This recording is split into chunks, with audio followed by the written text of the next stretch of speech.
Oui, coucou les filles. Donc moi aussi, voilà, je voulais parler de cette histoire de la fertilité des femmes. Et je suis complètement, mais alors genre trop d'accord avec Corinne quand elle dit qu'il faut pas culpabiliser les femmes si elles sont pas super fertiles.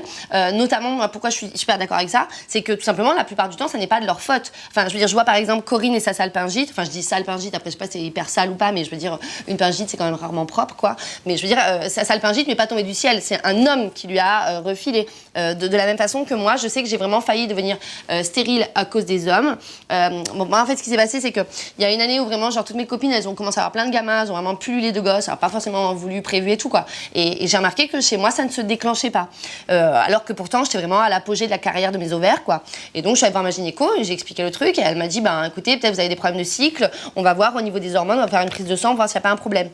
Et là, on regarde, non, j'avais un super taux de FSH, LH, tout le monde se lâche, œstrogène, progestérone, enfin vraiment, c'était vraiment le festival de l'hormone dans mon corps, quoi.